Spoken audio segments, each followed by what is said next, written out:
Boa tarde, tudo bem? Meu nome é Daniel Carvalho, eu sou embaixador da Starbucks at Home e hoje eu vim aqui para falar um pouquinho para vocês da nova linha de produtos que vocês receberam há pouco tempo. Nas últimas semanas aí a gente começou a venda no Perim, o pessoal da Bahia e de Pernambuco agora vai ter a chance de provar os cafés de Starbucks e eu fico muito contente de ter o produto agora no Nordeste.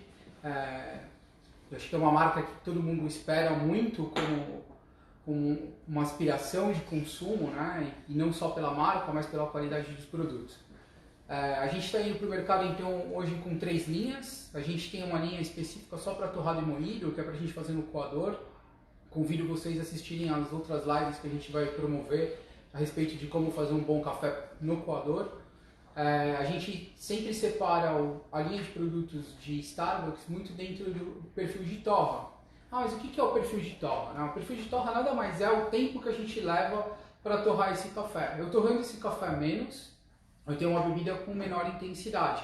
Não significa que é aquela bebida fraca que a gente está habituado quando alguém fala de chafé. Significa que ela tem uma intensidade menor. E aí quando eu torro um pouco mais esse café, eu passo a ter um café mais intenso. Então aqui hoje eu trouxe para vocês, a gente vai falar um pouquinho dessa segunda linha, que é a parte que vai Nespresso, né? Então que é para o sistema Nespresso, ela não é uma cápsula compatível com a máquina de Nespresso, ela é uma cápsula de Nespresso. Por quê? A parceria entre a Nespresso e Starbucks faz com que a gente pegue o café da Starbucks e coloque dentro das cápsulas de Nespresso. Tudo isso é envasado lá na fábrica da Suíça, segue o mesmo padrão de Nespresso. Por isso que a gente usa o By Nespresso. Então a gente aqui também tem uma linha de produtos, né? Uma linha aqui que são 6 cafés, 5 blends, e aí quando a gente fala em blend a gente está falando de mistura de café. A gente pega um pouco do café da América do Sul, um pouco do café da Indonésia, eu vou falar aqui um pouquinho para vocês, e tem um que é de origem única que é o Colômbia. Intensidade, a Nespresso sempre determina o valor numérico para a gente, que vai de 4 a 5, e depois ele vai até o número 12, sendo a bebida mais intensa. A gente vem hoje então para o mercado com essa linha completa de produto para a parte de intensidade. É um café para cada momento, é um café para cada tipo de paladar que o consumidor tem. E a gente se preocupa muito de falar a questão consuma o que é mais agradável para você. Então a gente tem um café que vai pôr para o seu paladar, vai ficar melhor para o seu paladar, e muito atrelado com a questão de cada momento. Então eu tenho um café que é uma torra mais clara, eu tenho um café que é uma torra mais escura, e aí a gente pode falar um pouquinho de cada tipo de café. A Starbucks não vende só café. Cada café desse foi desenvolvido com uma história. Então quando a gente pega uma história de café como o Pike Place, por exemplo, ou como o House Blend, que é o blend mais vendido da Starbucks no mundo, o objetivo de fazer com que todo mundo que é fã da marca da Starbucks consuma esse produto. Então, além de toda a qualidade que a gente sabe para a compra de café, para a gente ter um café de qualidade na xícara, que aumenta muito quando a Starbucks chega no mercado, a gente vai para uma questão da história, né? Eu gosto muito das histórias que são criadas em cima de cada blend, e que faz referência um pouquinho com a história do café. Vamos lembrar que hoje é dia 24 de maio, é o Dia Nacional do Café, é o dia que a gente comemora a colheita do café no Brasil, a data que a gente escolhe para falar de colheita de café, o trabalho que dá isso, e a gente escolhe então essa data para falar um pouquinho para vocês de café. Eu vou falar aqui para vocês de 2 blends, na realidade eu vou falar de um blend de um café de origem única, e a gente vai fazer uma proposta de harmonização. Porque o café, na realidade, ele pode ser o principal, mas ele pode vir com um complemento. E aí a gente vem com um trabalho de falar muito para o consumidor que ele pode complementar o café. Não só tomar o cafezinho, mas vir com um café e complementar com queijo, com chocolate. Então a gente trouxe aqui, vou falar para vocês primeiro do Colômbia. É um café de origem única que a gente fala, né? É um café que só são grãos que são plantados e colhidos na Colômbia. Então ele tem notas sensoriais muito específicas da região, porque cada região acaba trazendo uma questão bem regional, né? O café que a gente sabe que é do Brasil tem notas que são bem parecidas, né? Lógico, cada um dentro da sua região, e na Colômbia não é diferente. Então a gente traz um café para vocês com notas que vão desde a parte de amêndoas, ele tem um adocicado e ele é uma torra média. Então, o que significa de torra média? Ele não é nenhuma bebida que tem uma intensidade muito alta e não é nenhuma intensidade muito baixa. Então, ele está no meio do caminho. E aí, o que a gente faz para ajudar o consumidor a harmonizar isso? A gente vai fazer uma cápsula aqui para vocês. Eu trouxe aqui um queijo, que é um queijo de Minas. É um queijo que é de meia cura, então não é um queijo branquinho, mas ele também não é aquele amarelo muito forte. E ele acompanha o mesmo desenvolvimento que a gente está falando de café. Ele está no meio do caminho. Então ele traz lá aquele gosto do leite, ele traz aquele azedinho do queijo, mas ele não fica com aquele gosto incorporado na boca por muito tempo. Então aqui a gente está falando de similaridade. Eu trouxe um café e um queijo que se combinam muito bem. Eles casam muito bem. O queijo e o café são duas coisas que o consumidor brasileiro está muito habituado. Mas a gente gostaria de ensinar o consumidor, de mostrar que tem formas de consumir. Até para a gente combinar mais, né? Tipo, olha, eu vou beber uma bebida um pouco mais intensa, então eu posso trazer um queijo mais intenso. Ou posso trazer um queijo bem suave para não roubar nada o gosto do meu café. E aí vai um pouquinho da escolha de cada um. Eu vou fazer aqui para vocês. Eu vou usar a recomendação que está dando aqui pra gente. Ele é um expresso de 40 ml, eu posso fazer ele longo também, mas eu vou fazer aqui uma xícara mais ou menos que tem de 35 a 40 ml.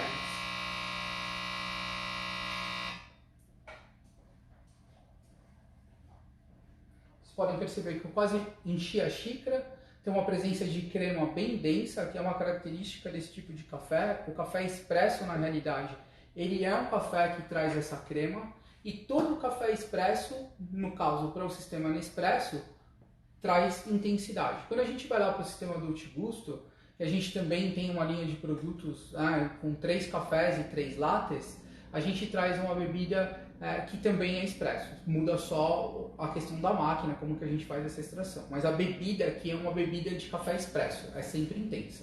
Então a gente traz aqui um queijo, que é um queijo de meia cura, e ele vai combinar com esse café por similaridade. Eles são muito parecidos na questão de gosto. Ninguém vai roubar o gosto de ninguém. Eles vão praticamente ficar complementados um dentro do outro. Então isso facilita o consumidor continuar sentindo o gosto que ele queria do café, e aí ele vai sentir o gosto também do queijo. Tá? Essa é a nossa primeira sugestão para você. Vai muito da questão de quanto que o consumidor está habituado com café expresso. A gente fala de recomendação do tamanho da xícara. Se eu quero alguma coisa um pouquinho mais intensa, eu posso diminuir a quantidade de bebida que tem aqui na xícara para ficar um pouquinho mais forte. Mas essa aqui é uma recomendação que a gente fala que é por similaridade. Tá? Vou oferecer aqui para a minha equipe. Eu queria lembrar, na realidade, que a gente está hoje aqui fazendo a live, mas a gente está seguindo todos as diretrizes, né, em relação à questão do isolamento social. Nossa equipe aqui são só 2 pessoas, todo mundo de máscara, todo mundo seguindo a orientação do distanciamento necessário, tá bom? Bom, então eu falei para vocês do Colômbia, falei a questão tipo da onde vem, o porquê que a gente fala que é de origem única, e agora eu vou mudar. Então a gente vai falar do próximo produto, a gente vai falar do Café Verona. O Café Verona é um café de intensidade alta, ele tem uma intensidade que está no 10, 11, né? Eu acho que é importante a gente ressaltar a questão da intensidade para o consumidor entender o que é cada intensidade, né? O que ele procura. Eu gosto, muitas vezes a gente recebe as perguntas aqui, mas eu gosto do café muito intenso, muito forte. E a gente entrega um café muito intenso, muito forte e fala, não, tá muito. Então, talvez o seu paladar não estabe acostumado com essa intensidade toda que a gente está falando. Talvez a gente pode vir e tirar um pouquinho esse café e trazer você para uma intensidade média. Tá? Não precisa ser sempre uma intensidade alta. Vamos dizer assim que isso não significa a relação da qualidade do café. O café bom nem sempre, né, não é uma regra, é o café extremamente intenso. Longe disso. Bom, o Café Verona na realidade é um blend que foi desenvolvido pela Starbucks com cafés que são da América do Sul e da Indonésia. Ele foi específico para fazer essa torra, então quando a gente faz essa mistura a gente tem que entender como que isso vai se comportar lá no torrador, como que ele vai entregar o café para a gente, e aí ele se comportou muito bem com café equilibrado, com notas de chocolate amargo, ele tem uma questão do amargor que o consumidor sente falta quando não tem. E aí tem a questão de ser Verona, por quê? Porque a gente sabe a importância da Itália na história do café. A gente hoje, como Dia Nacional do Café, a gente tem que ressaltar isso. A Itália tem um histórico muito grande na questão de café, porque eles foram os que desenvolveram o modelo de torra que a gente conhece hoje. As grandes máquinas de café expresso também são produzidas na Itália. Então, na realidade, a cidade de Verona é o berço, vamos dizer assim, do café, onde a gente recebe os primeiros cafés torrados dessa maneira. Então é por isso que a gente faz um blend específico em comemoração à cidade de Verona. Bom, aqui é o seguinte, ao invés do queijo eu trouxe um outro item, que é um item que está na cesta, né, na mesa do consumidor brasileiro, que é o chocolate. Então eu escolhi um chocolate, no caso eu escolhi um chocolate da Nestlé, que é um chocolate meio amargo, que é o clássico. Não quis trazer um chocolate com muito açúcar, e eu vou falar para vocês o porquê, mas a gente tenta fazer aqui uma questão de complemento, né? O café aqui vai trazer uma intensidade muito alta, então ele traz um amargor e uma bebida muito intensa.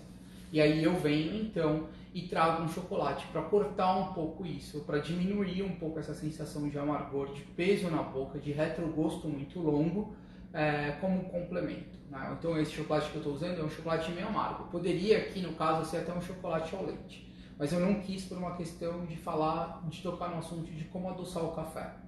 Vamos lembrar que antes de ser o primeiro produtor de café em quantidade no mundo, a gente também é o maior produtor de açúcar. Principalmente nas regiões norte e nordeste, a gente tem um consumo muito grande de açúcar, né? E a gente sabe que quando a gente adoça o açúcar com açúcar refinado, a gente tem a questão toda de mudar o sabor original da bebida. Ele deixa de ser o café para ser uma bebida adoçada, ele perde a característica principal. Então a gente está tentando mostrar para o consumidor que tem uma outra maneira da gente consumir o produto, diminuindo a quantidade de açúcar da xícara ou simplesmente substituindo. Aqui no caso a gente traz um chocolate que é para simplesmente substituir o açúcar que teria na xícara. Não é um chocolate ao leite, como eu comentei, que traria um dulçor muito alto, mas aí a gente vem com chocolate que é meio amargo, que está no meio do caminho, que vai adoçar essa xícara e aí a gente deixa essa xícara um pouco mais harmonizada, vamos dizer assim, fica mais leve. Então eu vou fazer aqui o café para vocês. Eu vou seguir a mesma orientação que tem na embalagem. Aqui a gente está falando de 35 a 40 ml de bebida.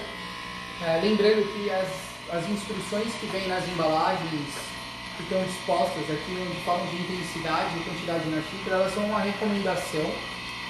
Não significa que eu preciso fazer dessa maneira, específico, né? Ele sugere pra gente isso, e aí eu posso falar, não, eu gosto de uma bebida um pouco mais longa, para ficar com uma intensidade menor, eu prefiro uma bebida mais intensa e diminuo um pouco a quantidade. Vale ressaltar aqui que a bebida de expresso, como eu havia comentado, é sempre muito intensa, diferente do café de filtro, por uma questão de processo, de como que a gente vai fazer essa extração do café. Mas aqui a gente sempre tenta buscar o equilíbrio. Então, quando a gente fala de intensidade, a gente tem, ao mesmo tempo que a gente tem essa explosão de sabores do café, eu tenho uma explosão de sabores que são do processo da torra. Então, eu acho que é importante a gente ressaltar a questão de que cada blend traz uma característica sensorial diferente para a gente, vai trazer uma diferença na xícara muito grande. Então, aqui eu trouxe um chocolate para vocês verem, que é um chocolate meio amargo, da linha clássica da Nestlé, que vai complementar essa bebida, vamos dizer assim, de forma mais harmoniosa. A gente vai conseguir colocar um chocolate que vai complementar com esse café, né? Eu gostaria de chamar a atenção muito para a questão tipo, do consumo, do hábito de consumo que a gente tem em casa, né? Eu acho que é muito importante a gente falar de como que a gente consome isso. A questão do açúcar no café é uma coisa que a gente vai trabalhar bastante. Essa aqui talvez é a primeira live que a gente vai fazer para vocês. A gente tem uma série de novidades de como consumir. A gente inclusive tem novos produtos que estão chegando. Mas a gente vai pegar muito na questão do açúcar. Por quê? Quando a gente vai para um café de qualidade, a gente pode sim adoçar menos, né? Ou simplesmente deixar de adoçar. Vai muito do hábito de como a gente consome esse produto. A gente sabe que no Nordeste, e aí a gente está falando para vocês específicos aí de Pernambuco e da Bahia, a gente tem um consumo muito alto do solúvel. E a gente tem um hábito de adoçar esse café solúvel com muito açúcar. Então ele passa a ser uma bebida extremamente doce e aí eu perco a característica do café. Quando a gente vem agora para um modelo de Starbucks, para os produtos de Starbucks, eu trago uma qualidade de produto muito acima. Então, será que eu preciso adoçar da mesma forma? Não, eu posso diminuir essa quantidade de açúcar ou simplesmente substituir, como eu expliquei aqui, com chocolate, ou até diminuir na xícara, né? A questão dos adoçantes, a gente sempre tem muita pergunta a respeito de tipo, o que eu faço quando eu adoço com adoçante. Vamos lembrar que tudo que a gente coloca na xícara muda a característica sensorial. Mudou a característica sensorial, eu deixei de sentir o gosto que eu gostaria que o consumidor sentisse, né? Como especialista em café, especialista em análise sensorial, eu gostaria que o consumidor tomasse o café e sentisse o que o café pode trazer para ele, o que essa xícara de café traz para ele. Então, muito cuidado com a questão do adoçar, não é proibido, a gente não está aqui para falar uma nova regra de consumo, na realidade é uma sugestão que a gente tem quando a gente fala de uma qualidade de produto muito acima do que a gente estava habituado, né? Eu queria falar para vocês que a linha de Nespresso era composta então de 6 produtos, a gente tem 5 blends diferentes que vão de intensidades de 4 a 6 até a intensidade 12, que seria o Espresso Roast, que é o mais intenso que a gente tem o Blonde, que é o menos intenso, e o Café Colômbia que eu fiz para vocês aqui como uma sugestão de uso de café de origem única, tá? Queria saber se tem perguntas aí, se tem alguém querendo fazer alguma pergunta, alguma coisa específica. Tem sim, Daniel, tem bastante pergunta aqui. Esse assunto que você falou do açúcar, a galera se engajou bastante. Legal. Muita gente tentando tirar o açúcar para poder degustar de forma diferente as coisas. Legal. Eu acho que você poderia falar um pouco mais sobre o assunto se a gente tiver um tempinho e formas de harmonizar. Então, se a pessoa não vai comer com chocolate, quais são as opções? O que ela pode colocar o cafezinho? Tá bom. Então, acho que a questão do açúcar foi exatamente esse lado que eu quis pegar, né? Tipo, quando a gente fala de harmonização, a gente se preocupa muito com a questão de como que essa xícara está na mesa do consumidor. Então, sabendo que o consumidor adoça o café, se ele adoçar esse café e comer com chocolate, quebrou o modelo de harmonização que a gente estava prevendo. Então, a gente gostaria que o consumidor tivesse o hábito de adoçar menos para adotar esse hábito num café com queijo, por exemplo, igual eu falei aqui primeiro, né? Ou até com café com chocolate. E aí eu falo, tipo, no Nordeste é específico, e aí eu gosto de falar exatamente para a área, né, tipo para a população local. Eu sei do costume de bolo, né, que a gente tem na região do Nordeste, de consumir o café com bolo. Então o bolo é uma maneira de harmonizar, né? Lógico, eu posso harmonizar um bolo de banana com a calda de caramelo, extremamente doce, com um café que é com uma intensidade menor, que seria o blonde. Não ia ficar legal. A ideia é sempre a gente tentar pensar aí no meio do caminho. O que combina o gosto daquilo que eu estou querendo junto com o café. É o complemento. Vamos supor que eu tenho um café que é extremamente intenso, amargo, eu posso vir com alguma coisa um pouco mais doce. Mas também se eu trouxer alguma coisa muito, muito doce, eu vou acabar roubando todo esse gosto, todos esses sabores aí, e eu deixo de sentir a nota sensorial do café. Então, praticamente, é uma maneira que a gente tem para equilibrar aí, esse caminho, né? O que mais? Ô Daniel, Doces da Tia Lô disse aqui que gosta do leite em pó. E a Cíntia falou da canela. Eles gostariam que você, por favor, falasse um pouquinho mais dessas misturas e o que vai com o quê. A gente sempre fala que a questão de leite em pó é uma das misturas que ficam mais harmônicas com o café, né? Porque eu consigo controlar a densidade ali da bebida, eu consigo fazer um leite um pouquinho mais cremoso, e aí eu consigo entregar uma bebida tipo, mais parecida até com uma cafeteria em alguns momentos, né? Usando leite em pó.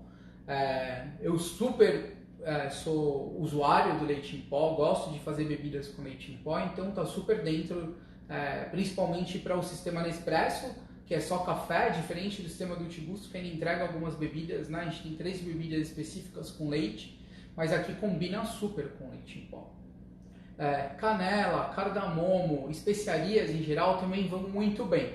Cuidado com a quantidade, super importante. porque senão eu pego uma quantidade muito grande de canela ou de especiarias em geral e passo a ter uma bebida com gosto somente de especiarias. E aí, no caso, o que a gente está querendo é sempre estar ali com gosto do café e com uma nota, talvez, de canela, de cardamomo, alguma coisa do gênero. Lembrando que aí é sempre o equilíbrio, tá? Tanto com chocolate, quanto com o queijo, quanto com as especiarias, inclusive até com leite. Beleza? Bom, gente, gostaria de agradecer. Feliz Dia Nacional do Café. Vamos valorizar esse café que a gente tem na mesa. É muito trabalho para plantar café, para colher café, para torrar café, para fazer café nas cafeterias. Então, assim, gostaria de agradecer a presença de todo mundo aqui. Tá bom? Super obrigado.